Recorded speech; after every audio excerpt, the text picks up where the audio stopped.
이어지는 순서는 허반석의 작전 리포트 시간입니다. 이 시각 여러분의 투자에 도움이 될 수 있도록 증권가 리포트들 하나씩 분석해드리고 있는데요. 오늘 이 시간도 IR 분석이신 허반석 전문위원과 함께합니다. 위원님 안녕하세요.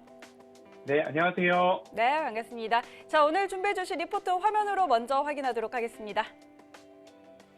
네, 오늘의 종목 리포트입니다. 오늘은 텔코웨어 들고 오셨고요. 바닥주 코어 가상화 솔루션 기대라는 제목으로 들고 오셨습니다. 자, 과연 어떤 내용일지 바로 확인해 볼게요.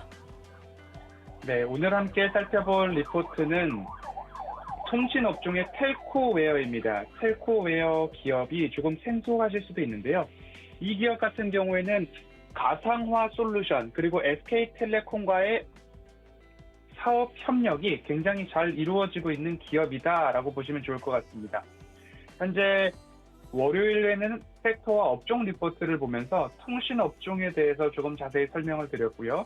MVNO와 MNO, 기존의 이동통신 사업자, 그리고 MVNO 하면 알뜰폰 사업자, 그리고 특히 5G 보급률에 대해서, 그리고 IoT, 스마트홈, 사물인터넷 이러한 부분에 있어서의 증가 속도가 굉장히 가파르다라는 말씀 함께 드렸고요.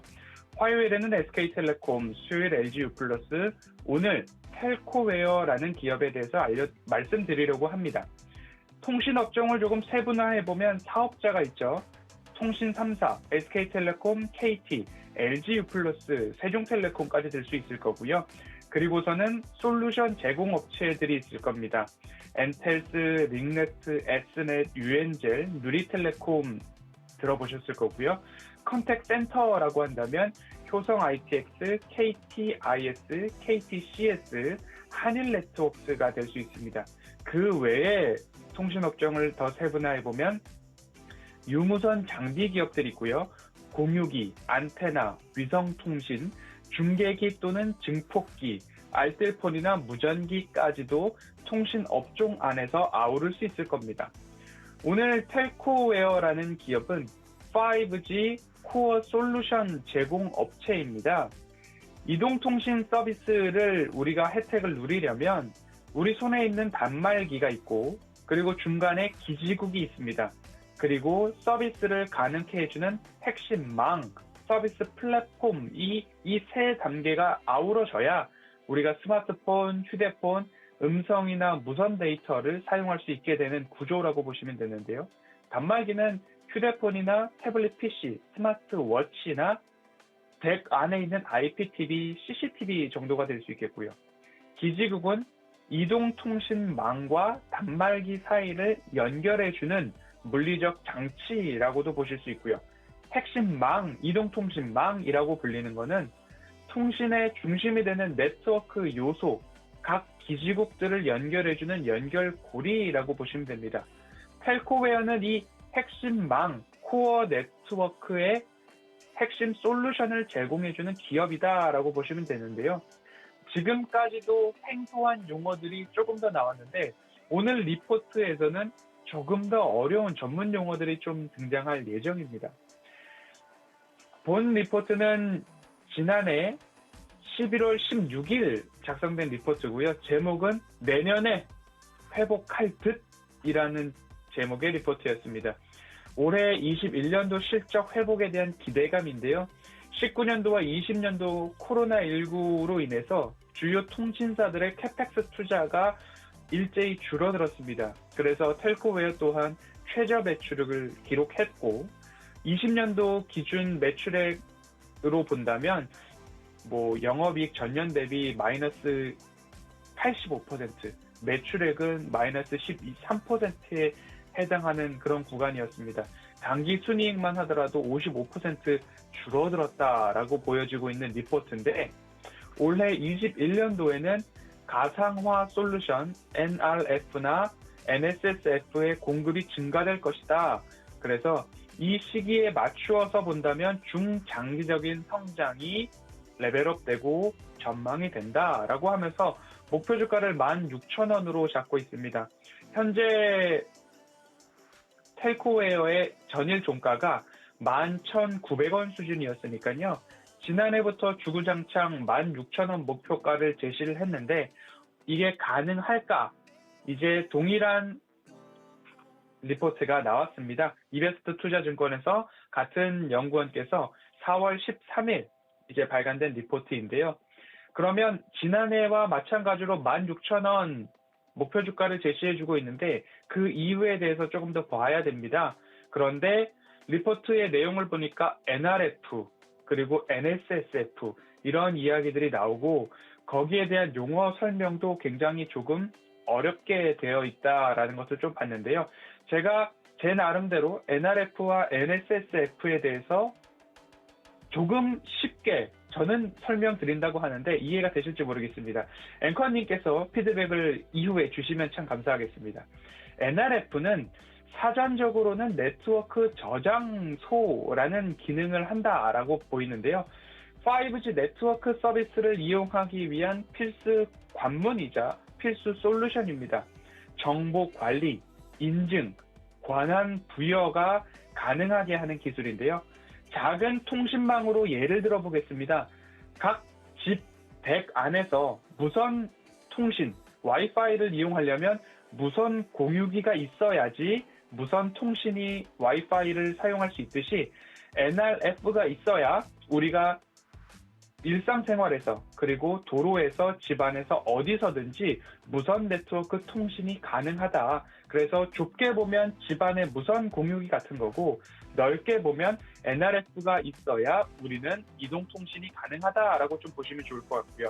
주요 고객사로는 SK텔레콤, LG유플러스가 대표적이다라고 보시면 좋겠고요. NSSF를 보겠습니다. 네트워크 슬라이싱 셀렉션 펑션이라는 용어인데요. 사용자, 우리가 스마트폰에서 나 이거 보고 싶어 또는 이 메시지 전송해 라고 터치를 하게 되면 사용자의 요청 정보를 최적화된 네트워크를 이용할 수 있게 해주는 5G의 핵심 기술이다라고 보실 수도 있는데요. 우리는 단순히 스마트폰 화면에서 태블릿 PC에서 터치를 하지만 그 터치된 전자 신호에게 일종의 내비게이션을 달아주는 겁니다. 전자 신호에다가 내비게이션을 달아준다라는 의미는 이제 송신되고 수신되는 그 내비게이션의 그 신호가 내비게이션을 따라서 가장 효율적이고 빠른 길을 따라서 통신망과 기지국을 오고 가는 역할을 해주는 게 NSSF입니다. 기존의 망 같은 경우에는 과부하가 걸리거나 데이터 처리 속도가 지연될 수 있는데 NSSF가 있다고 한다면 그 전자신호에 가장 빠른 길을 알려주는 내비게이션을 달아준다. 그래서 결국 내가 터치를 하게 되면 그 터치된 정보가 기지국가 핵심 망에 도달해서 다시 나에게 오기까지 최적의 길, 효율적인 길을 알려주는 기능이다라고 이해를 좀 해주시면 좋겠습니다. 그래서 NSSF 같은 경우에는 주요 고객사가 LG유플러스로 꼽히고 있습니다. 그리고 또 한 가지가 나오는데요. MEC 국책과제 수주 공시가 텔코웨어에 있습니다. 이제 오늘 공부할 마지막 단어인데요. MEC는 멀티 어세스 엣지 컴퓨팅 또는 엣지 클라우드라고도 읽히고 있습니다. 기지국이나 교환국에 소규모 데이터 센터를 설치해서 전송 구간을 줄이고 지연 시간을 최소화할 수 있는 방법인데 5G에서 조금 더 앞선 기술이다라고 보시면 좋을 것 같고요. 기존의 4G, 5G에는 별도 각각 5G는 5G대로, 4G는 4G대로 별도의 MEC 플랫폼이 필요했는데 텔코웨어에서 특허 출원한 이 MEC 서비스는 5G, 4G 모두 다 함께 플랫폼 구축이 가능해서 이 한 가지의 플랫폼으로 5G와 4G 모두 다 커버가 가능한 기술을 특허 출원을 했습니다.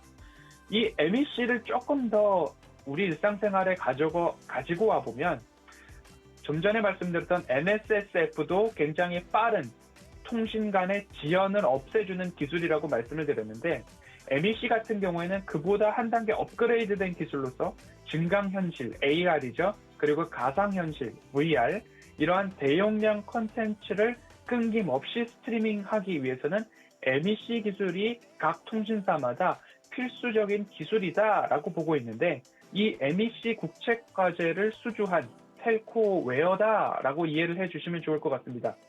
NRF와 NSSF, MEC에 대해서 말씀을 드렸는데 이제 결국엔 기업은 수익이 나느냐 또는 주가가 올라가느냐 제가 말씀드렸던 허반석의 모멘텀 체크리스트를 보면 차트상 저위험 구간인가 그리고 매출액과 영업이익이 숫자상 늘어나는 기업인가 셋째로 그 기업의 가시적 모멘텀 또는 현 구간의 이슈나 가격적 메리트를 좀 보셔야 되는데 21년도 코어 가상화 솔루션이 19년도, 20년도 코로나 팬데믹으로 인해서 못했다. 그러면 21년도에는 이제 할 수 있을 거고 19년도 수준으로의 회복이 전망된다라는 리포트입니다. 그리고 21년도 실적을 보면 20년도는 영업이익 5억, 당기순이익 19억으로 굉장히 저조했습니다. 그러함에도 불구하고 21년도에는 순현금과 자사주 그리고 매출액과 영업이 충분히 유지가 된다. 그 이유는 음성망과 무선 데이터망의 관련 실적이 신규 장비 투입보다는 기존에 납품했던 장비들의 유지 보수 매출이 있었기 때문에 코로나 팬데믹을 지내오면서도 20년도 흑자 경영이 가능했다라는 부분입니다. 그리고 현재 시가총액을 상회하는 유보금 약 720억 원 이상이고요. 그리고 자사주가 42% 정도 보유하고 있는 기업입니다. 이를 통틀어서 본다면 유보금이 약 1,200억 원 이상 쌓여져 있는 기업이기 때문에 안정적인 배당 정책이 7년 연속 시가 배당률 4%를 유지하고 있는 기업이고요. 유통 주식 같은 경우에는 자사주가 42%이기 때문에 28%의 유통 주식 수로 조금 적습니다. 가치주와 성장주의 매력을 두루 갖추고 있다라고 좀 이해를 해주시면 좋을 것 같은데요. 현재 차트, 기술적 분석을 한번 해보자고 하면 굉장히 주가는 바닥 수준에 머물러 있다라고 좀 보시면 좋겠습니다. 15년도 바닥, 그리고 16년도 바닥, 그리고 20년도 바닥까지도 이 바닥을 굉장히 잘 다져왔다라고 보실 수 있거나 보유자 또는 현재 오랫동안 기다리고 계시는 분들이라면 참 주가 안 간다라고 보실 수 있을 것 같습니다. 캐펙스 투자가 굉장히 활발해지는 올해이기 때문에 일정 부분 주가의 조정은 마무리가 되지 않을까라는 말씀을 드리고 싶고요. 이 기업 같은 경우에는 특허와 원천 기술이 강점입니다. NRF와 NSSF, MEC 같은 경우, 특히 MEC 같은 경우는 국제과제 수주 기업이고요. 증강현실과 가상현실, 그리고 자동차 자율주행 기술에 있어서도 대용량 데이터를 어떻게 하면 우리 일상생활에 접목시킬 수 있을까를 생각해 본다면 이 기술에 대해서는 의심의 여지 없이 한번 관심을 가져보아야 할 기업이다라고 이해를 해주셨으면 좋겠고요. 특히 텔코웨어는 SK텔레콤과의 시너지 그리고 수주 공시가 꾸준하게 이루어지고 있습니다. 그리고 오늘 SK텔레콤이 15일 상용화 기반 MEC 소개를 연다라고 되어 있습니다. 그래서 실제로 MEC 활용 사례가 어디에 되고 있는지 그리고 그 MEC의 선도 기업은 SK텔레콤이다라는 이야기를 조금 할 것 같은데요. 그 SK텔레콤과 MEC 그리고 국제과제 수주 협력 관계가 돈독한 기업이 텔코웨어다라고 한번 보시면 좋을 것 같고요. 앞으로 조금 장기적으로 보셔도 좋을 것 같습니다. 현재 수급적으로 크게 또렷한 모습들은 나타나고 있지 않지만 컨센서스 추정치로 본다면 2018년, 19년 매출액이 약 400억 원, 410억 원 정도인데 올해 매출액 412억 원 전망되고 있고요. 영업이익은 19년도 정도 수준으로 32억 원, 당기순이익 또한 38억 원 수준으로 19년도 수준으로의 회복, 코로나 팬데믹 이전으로의 회복은 올해 달성할 수 있다. 그 기준으로 NRF와 NSSF, MEC 같은 특허와 원천 기술이 될 수 있다라고 보시면 좋을 것 같습니다. 오늘 이렇게 조금 어려운 용어들을 설명을 드렸는데요. 앵커님께 저도 처음으로 질문을 드려봐야 될 것 같습니다. NRF는 집안에 있는 무선 공유기 같은 기술이고 NSSF는 데이터 가부화를 줄여주고 더 빠르게 정보가 움직일 수 있는 내비게이션을 달아주는 기능이고 MEC 같은 경우에는 5G와 4G 모두를 아우를 수 있는 플랫폼 특허 기술이다라고 좀 요약해 볼 수 있겠는데요. 앵커님 오늘 이 단어들 조금 이해가 되셨을까요? 네, 살짝 헷갈리기는 했는데 이렇게 마지막에 또 이렇게 깔끔하게 정리를 해주시니까 저도 좀 이해가 되고 아마 보시는 분들도 깨끗하게 이해가 되지 않을까 싶네요. 네, 해당 리포트들 노란톡 오픈 채팅방에 올려드리고 있고요. 네. 그리고 이에 대한 내용들 함께 논의할 수 있고 질의응답도 가능하니까요. 함께 참여해 보시고 텔코웨어 너무 급하게 보시기보다는 차근차근 모아가시면 기술력이 있고 특허가 있는 기업이다라고 오늘 정리해 보도록 하겠습니다.